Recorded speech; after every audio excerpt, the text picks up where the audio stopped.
বিয়ের 7 বছর পরে রিমার গর্ভে সন্তান এলো। পুরো বাড়িতে খুশির জোয়ার বয়ে গেল। এই সন্তান, উত্তরাধিকার, এসব করে করে কম জল ঘোলা হয়নি। শাশুড়ি মায়ের তির্যক কথা, 2 ননদিনীর কটূক্তি, স্বামীর উদাসীনতা, সব মিলিয়ে রিমার জীবনটা নরক হয়ে উঠেছিল।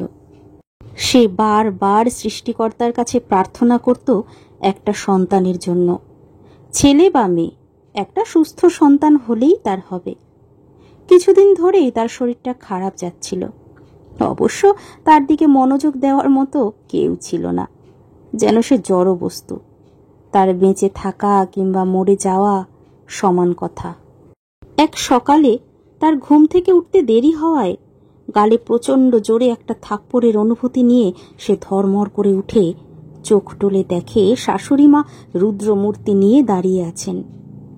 বলি, বাপের বাড়ি থেকে কয়টা কাজের মেয়ে নিয়ে এসেছো শুনি? সকাল 8টা পর্যন্ত ঘুমোনো? বেয়াদব কোথাকার। বাপ মা কোনো রকম শিক্ষা দীক্ষা দেয়নি? না আছে চেহারা, না আছে গুণ। এখনো পর্যন্ত কোনো নাতি নাতির মুখ দেখতে পারলাম না। এখনো আমার দিকে তাকিয়ে কি দেখছো? আমার ছেলের অফিসে যাওয়ার সময় হয়ে যাচ্ছে। যাও, শরীরটা একটু নাড়াও, কাজ করে খাও। রিমা তড়িঘড়ি করে উঠে যেতে যেতে শুনতে পেল তার শাশুড়ি মা অনর্গল বলেই চলেছেন, এই মেয়েকে আর ঘরে রাখবো না, আমার ছেলেকে আর একটা বিয়ে করাবো। উত্তরাধিকার ছাড়া থাকবে নাকি এই বংশ? আজকেই রায়হানের সাথে কথা বলতে হবে। রিয়ার মনের মধ্যে কেমন যেন একটা শূন্য অনুভূতি হতে লাগলো। রিমা দ্রুত রান্নাঘরের দিকে যেতে গিয়ে তার ননদের সাথে ধাক্কা খায়। তার কোলে 3 মাসের ছোট্ট বাচ্চা।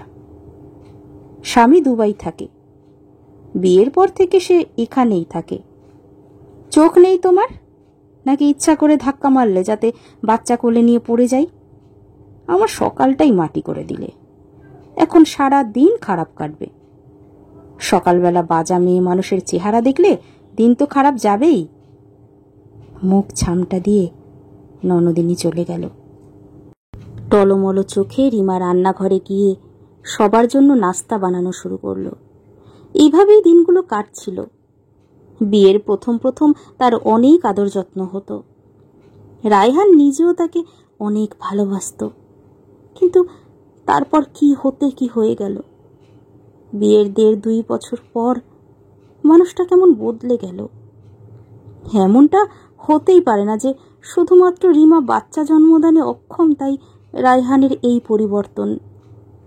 সে নিজেকে খানিকটা মানিয়ে নিয়েছিল, কিন্তু শাশুড়ি মায়ের এই কথাটা বুকে কেমন শুলের মতো বিঁধল। রায়হানকে নাকি আরেকটা বিয়ে করাবে। বাসায় সকল কাজ থেকে শুরু করে ননদের ছোট বাচ্চার সমস্ত কাপড় চোপড় ধোয়া, বাড়ির সমস্ত রান্না বান্না, ঘর মোছা, বাজার সব কিছু রিমাকেই করতে হয়। তারপর আবার যখন মেহমান আসার কথা থাকে তখন রিমার উপর দিয়ে টর্নেডো বয়ে যায়। আজ নাকি রায়হানের খালার ফ্যামিলি আসবে বেড়াতে। সেই উপলক্ষে শাশুড়ি মা লিস্ট ধরিয়ে দিয়েছেন কি কি রান্না হবে। সকলে এলো, কুশল বিনিময় হলো, নাস্তা খাওয়া হলো, কিন্তু রিমার ডাক পড়ল না। খালাম্মা, ভাবিকে দেখছি না যে, বলে উঠল রায়হানের খালাতো বোন রিদিতা। ওর কথা বাদ দে রিদিতা, একটা কাল নাগিনী আমার জীবনটা ধ্বংস করে দিল। এত বছরের সংসার জীবনে একটা বাচ্চা দিতে পারল না, বাজা মেয়ে একটা। রিদিতা মুখ নিচু করে ফেলল, কারণ সে স্পষ্ট দেখেছে পর্দার আড়ালে ডাইনিং টেবিল গোছাতে গোছাতে সমস্ত কথা রিমা শুনছে আর চোখ মুছছে। আমি আসছি বলে রিদিতা উঠে গেল। ভাবি, তোমার ফোন নাম্বারটা আমাকে দাও। আমার আগের ফোনে ছিল, কিন্তু হারিয়ে ফেলেছি। রিদিতার নরম গলার স্বরে রিমার মনের মধ্যে কেমন যেন একটু লাগলো। অনেক দিন কেউ তার সাথে এরকম কোমল স্বরে কথা বলে না। কয়েকদিন ধরেই রিমার শরীরটা খারাপ, কারোর মনোযোগে আসতে পারেনি।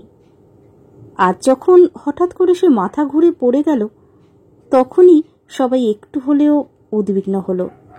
কারণ এই মোটামুটি 7 বছরে রিমা সব সময় তাদেরকে কাজের লোকের মতো সার্ভিস দিয়ে গেছে, কখনো নিজের প্রতি কোনো অ্যাটেনশন চায়নি। শাশুড়ি মা চোখে মুখে পানি দিল। রিমা আস্তে আস্তে চোখ খুলল। কি হয়েছে তোমার? দুপুরে কিছু খাওনি নাকি? অনেক বছর পরে শাশুড়ি তার খাওয়ার কথা জিজ্ঞেস করল। রিমা আস্তে আস্তে উঠে বসতে বসতে বলল, জানি না মা, শরীরটা কেমন যেন খারাপ লাগছে, গাটা কেমন গোলায়, বমি লাগে, সকালবেলা কিছু খেতে ইচ্ছা করে না, খুব দুর্বল লাগে। শাশুড়ি ননদের দিকে তাকালো। সেদিন ছিল আবার ননদের ছোট ছেলেটার মুখে ভাত, সেই উপলক্ষে ছোটখাটো আয়োজন করা হয়েছে। হৃদিতাও উপস্থিত ছিল সেই অনুষ্ঠানে। খালাম্মা, তুমি যদি কিছু মনে না করো, আমি ভাবিকে নিয়ে ডাক্তার দেখিয়ে আসতে পারি। আরে না বোন, এই ছোটখাটো বিষয় ডাক্তার লাগবে না। আসলে অনেক কাজকর্ম করেছি তো, খাওয়া দাওয়া ঠিক মতো করিনি, তাই হয়তো দুর্বল লাগছে। রিমা বলে উঠল, তুমি বেশি তর্ক করো না, হৃদিতা যা বলছে তাই করো, যাও রেডি হয়ে নাও। মা, আমার এসব ডাক্তার হসপিটাল খুব ভয় লাগে, আপনিও চলুন আমার সাথে। তুমি ছোট বাচ্চা নাকি? আর এই অনুষ্ঠান ফেলে আমি কি করে যাব? আচ্ছা খালাম্মা, যেহেতু ভাবি এখন যেতে চাচ্ছে না, তাহলে কালকে বরং অ্যাপয়েন্টমেন্ট ফিক্সড করি, তুমিও গেলে। আর আজকে হয়তো অ্যাপয়েন্টমেন্ট পাওয়া যাবে না ডাক্তারের। আমার এক বান্ধবীর বোন আছে, উনি খুব ভালো ডাক্তার। আচ্ছা ঠিক আছে, তোরা যা ভালো বুঝিস। পরদিন বিকেলে ডাক্তার জানালো রিমা গর্ভবতী। আনন্দে রাতিসজ্জে শাশুড়িমা রিমাকে জড়িয়ে ধরলেন, কপালে চুমু খেলেন। এত বছর পরে তাদের বংশে মেহমান আসছে। হ্যালো রাইহান, তুই গাড়িটা পাঠিয়ে দে তো। কেন, তুমি না কোনো ডাক্তারের চেম্বারে গিয়েছ? বাড়ি থেকে তো কাছেই, একটা রিক্সা নিয়ে নাও। বেশি বুঝিস না, তোকে গাড়ি পাঠাতে বলেছি, পাঠা। রিক্সায় ঝাঁকুনি হবে, মেয়েটার ক্ষতি হবে। আর শোন, বাসায় আসার সময় অবশ্যই মিষ্টি নিয়ে আসবি। রাইহান কিছুই না বুঝে মায়ের কথায় গাড়ি পাঠিয়ে দিল। শোনো মা, আজকে থেকে কোনো কাজকর্ম করবে না তুমি, ঠিক আছে? ভারী কাজ তো একেবারেই নিষেধ। অনেকদিন পরে তোমার পেটে আমাদের বংশের উত্তরাধিকার এসেছে, খুব সাবধানে চলাফেরা করবে। পিচ্ছিল মেঝেতে একদম হাঁটাহাঁটি করবে না, সব সময় ফ্ল্যাট জুতা পরবে। আমরা বয়স্ক মানুষ, আমাদের কথা তোমরা শুনতেই চাও না। তারপরেও বলে রাখি, খাওয়া দাওয়া নিয়মিত করবে। তুমি না খেলে আমি জোর করে খাওয়াবো। আমি কাজ না করলে কিভাবে হবে মা? সেসব নিয়ে তোমার চিন্তা করতে হবে না, বাড়িতে আমি একটা কাজের মেয়ে রেখে দেব। কিছুদিন হয়তো কষ্ট হবে, সেটা আমি আর তোমার ননদ মিলে করে নেব। তোমার একমাত্র কাজ হচ্ছে ঠিকঠাক মতো খাওয়া দাওয়া করা আর পূর্ণ বিশ্রামে থাকা। রিমার চোখে পানি টলমল করতে লাগলো। এত আদর কখনো সে তার শাশুড়ির কাছ থেকে পায়নি। সন্ধ্যায় রায়হান ফিরে এলো। সবাই ড্রয়িং রুমে অপেক্ষা করছে। মিষ্টির প্যাকেটটা টেবিলে রাখলো সে। তুই যা, আগে ফ্রেশ হয়ে আয়, তারপর সবকিছু খুলে বলছি, শাশুড়িমা বলে উঠলেন। রিমার সংবাদ পেয়ে তার আর এক ননদও শ্বশুরবাড়ি থেকে চলে এসেছে।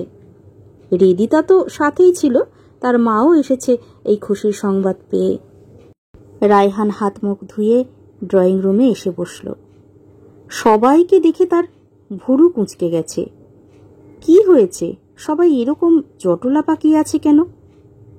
ওরে বাবা, তুই বাবা হতে যাচ্ছিস, প্রাণোচ্ছল ভাবে হাসতে হাসতে বললেন রিমার শাশুড়ি। রায়হান কিছুক্ষণ চুপ করে থাকলো। কি রে, বুঝতে পারলি না ভাইয়া, আমরা ফুপি হব। এতদিন পর এই সুসংবাদ। তুই এরকম জড়বস্তুর মতো হয়ে আছিস কেন? নাকি অতি সুখে পাগল হয়ে গেছিস?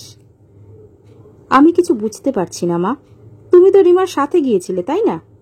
ডাক্তার কি বলেছে ও গর্ভবতী?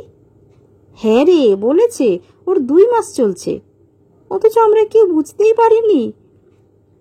রায়হান চুপচাপ নিজের ঘরে চলে গেল। সবাই রাতের বেলা খেতে বসেছে। অনেক ডাকাডাকির পরেও রায়হান এলো না। তারপরে তার মা নিজেই ধরে নিয়ে এলো। টেবিলে অনেক ধরনের খাবার। রায়হানের হঠাৎ করে কেমন যেন মেজাজটা খারাপ হয়ে গেল। ফাজলামো পেয়েছো তোমরা আমার সাথে? অসভ্যতার একটা সীমা থাকা উচিত। একটা দুশ্চরিত্রা মেয়েকে নিয়ে আহ্লাদীপনা করছো। ঘরে পিন পতন নিরাপত্তা ভেঙে হৃদিতা বলে উঠল, এসব কি বলছো তুমি ভাইয়া? তুই চুপ থাক। রিমা কখনোই মা হতে পারবে না। কিন্তু কেন পারবে না? হ্যাঁ, কেন পারবে না বল? ডাক্তার নিজেই তো বললেন।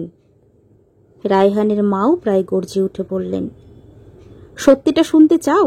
শুনতে চাও তোমরা? চিৎকার করতে লাগলো রায়হান। কারণ আমি কখনোই বাচ্চা জন্ম দিতে পারবো না, সেই সক্ষমতা আমার নেই। এখন রিমা যদি গর্ভবতী হয়ে থাকে, তার মানে অন্য কারো সাথে ওর কোনো প্যাচ চলছে। আর এই বাচ্চা নিয়ে তোমরা আহ্লাদীপনা করছো? অন্যের রক্ত নিয়ে তোমরা মাতামাতি করছো? যত সব স্টুপিডের দল। প্রত্যেক জোড়া চোখ ঘুরে গেল রিমার উপরে। সবাই হত বিহ্বল আশাহত এবং একই সাথে কিংকর্তব্য বিমূঢ়। রিমা হালকা হেসে বলল, মা, কিছু মনে করবেন না। বিয়ের 1 বছর পর থেকেই আমরা বাচ্চা নেওয়ার জন্য চেষ্টা করেছিলাম। অনেক চেষ্টা করেছি, অনেক ডাক্তার দেখিয়েছি। আমার সব রিপোর্ট নর্মাল ছিল। রায়হানকে বারবার বলেছি ডাক্তারের কাছে যেতে। ডাক্তার নিজেও বহুবার বলেছে স্বামীকে সঙ্গে নিয়ে যেতে, কিন্তু রায়হান কখনো যায়নি। নিজের দোষ না থাকা সত্ত্বেও আমাকে বাজা উপাধি গ্রহণ করতে হয়েছে। আমি সত্যিই জানতাম না রায়হান কখনো বাবা হতে পারবে কি পারবে না, কারণ সে কখনো আমার সাথে ডাক্তারের কাছে গিয়ে পরীক্ষা নিরীক্ষা করায়নি। তাই তাকেও আমি কখনো দোষ দিতে পারিনি। সব সময় নিজের দোষটাই দেখেছি। তারপর হৃদিতা আমার জীবনে আশার আলো দেখালো। সে আমার আগের সমস্ত কাগজপত্র যেই ডাক্তারের কাছে গিয়েছিলাম তাকে দেখালো। তিনি বললেন আমি বাচ্চা জন্মদানে সক্ষম। যদিও তিনি আবারও আমার পরীক্ষা নিরীক্ষাগুলো করান। তারপরে তিনি বলেন রায়হানকে বেশ কিছু টেস্ট করতে হবে। কিন্তু রায়হান যে রাজি হবে না তা তো আমি খুব ভালো করেই জানি মা। কিন্তু কেন রাজি হবে না সেটাই একটা খটকা ছিল। তাই হৃদিতার পরামর্শে আর ওই ডাক্তার ম্যামের সহযোগিতায় এই নাটকটুকু করতে হলো। আজকে থেকে আপনারা আমাকে আর বাজা বলবেন না। আমি বাচ্চা জন্ম দিই কিংবা না দিই সেটা আমার পছন্দ। যদি আমি বাচ্চা জন্ম দিতে সক্ষম নাও হতাম, তবুও এইভাবে আপনারা আমাকে কটূক্তি করতে পারেন না। এটা সম্পূর্ণ সৃষ্টিকর্তার হাতে। আমি দেখব এখন আপনার ছেলেকে আপনারা কিভাবে কথা শোনান, কিংবা আপনি আমাকে আর একটা বিয়ে দেওয়ার কথা চিন্তা ভাবনা করেন কিনা। নিজের ছেলেকে তো খুব চাইছিলেন বিয়ে করাতে, যেন একটা সন্তান আসে। এখন দেখুন আমি সন্তান জন্মদানে সক্ষম, কিন্তু আপনার ছেলে পুরোপুরি অচল। হ্যাঁ, এভাবেই বলছি কারণ আমার ভেতর অনেক রাগ আর ক্ষোভ জমে আছে। এর চেয়ে ভদ্র ভাষা আমি ব্যবহার করতে পারবো না। তাহলে হিসাবটা কি হলো? আমাকে নতুন করে বিয়ে দেবেন? সে যাক, আমি এই বাড়ি ছেড়ে যাব না এবং আপনারাও আমার সাথে কখনোই আর দুর্ব্যবহার করবেন না। যদি করেন তার ফলাফল ভালো হবে না। বলে রিমা একটা প্লেটে তার খাবার বেড়ে নিয়ে নিজের ঘরে চলে গেল। সব কয়টা চোখ তখন রিমার দিকে বিস্ফোরিত হয়ে তাকিয়ে আছে। রায়হান মাথা নিচু করে বসে আছে আর হৃদিতার মুখে কোমল স্নিগ্ধ হাসি।